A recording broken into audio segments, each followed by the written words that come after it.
How could this happen to me? I made my mistake. I could know where to run.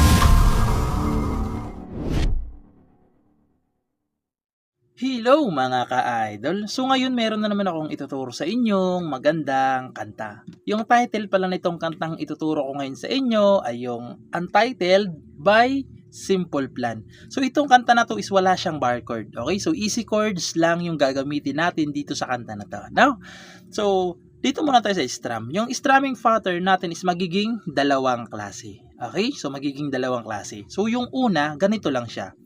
Down, down, up, up, down, down, down, up. Tapos isa pa, down, down, up, down, down, down, up. Lilipat na. Okay? So, sa kada chords, dalawang beses nyo gagawin yung strumming pattern natin na yan. Okay? Pag may open close parenthesis naman, isang beses nyo na lang gagawin. No? So, sana malinaw, no? Pag may open close parenthesis, ganito na lang. Down, down, up, down, down, down, up. Lilipat na kaagad. Okay? Pag wala naman, dalawang beses nyo uulitin yung strumming na yan. Okay? So, sana nalinawan kayo, no? So, ngayon, proceed na tayo dito sa kanyang whole verse. So, yung whole verse dyan, mga ka-idol, no, makikita nyo, may chords na may open-close parenthesis na, meron ding wala. Okay?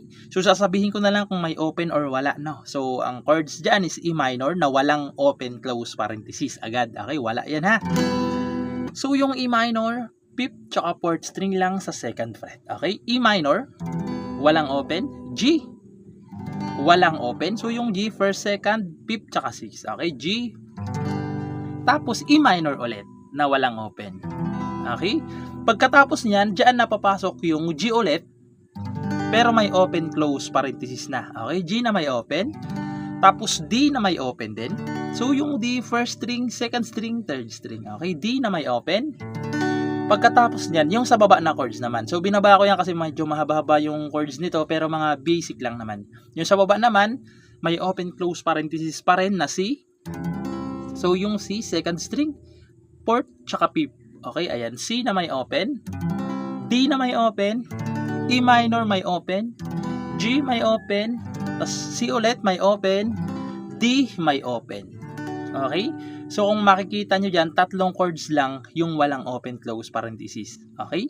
So, sasampal lang ko kayo ng kanta no, para mas maintindihan nyo kung paano siya tugtugin. Pero, hindi natin bibigkasin yung lyrics masyado kasi makaka-copyright tayo, sigurado yan.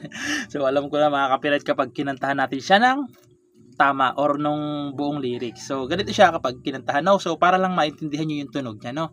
So, ganito siya. Na na na na na na na na na na na na na na.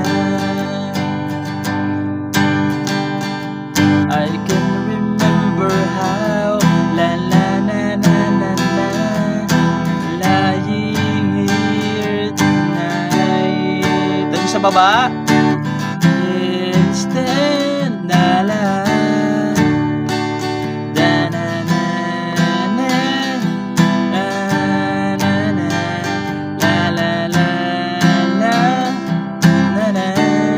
tapos chorus.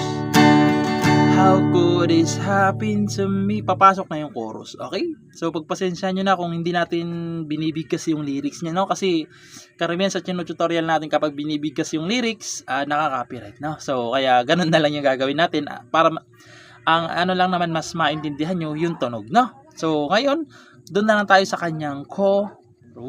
So, yung chorus niya naman dyan, mga ka-idol, is nasa loob lahat ng open close parenthesis. No? So, yung chords dyan is G, E minor, C, D.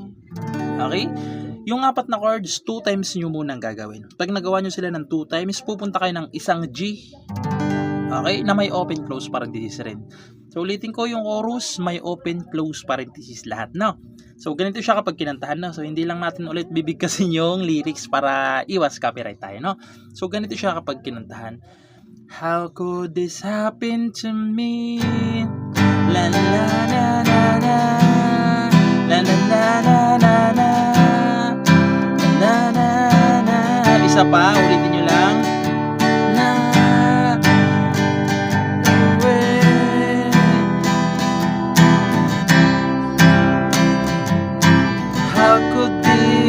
happened to me. Tapos, instrumental. So, yung instrumental mga ka-idol, di ba yung dulong G, may isang dulong G. Ang karugtong niyan, instrumental na. So, pupunta na kayo ng E minor, C, D. Okay? So, yung tatlong chords ng instrumental, may open close parenthesis yan. Okay? So, ulitin ko lang, yung dulong G ng chorus, yan na yung karugtong instrumental. Okay?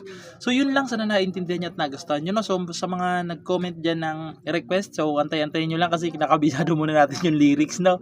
Para kahit pa paano, ano natin ng medyo maganda. Okay?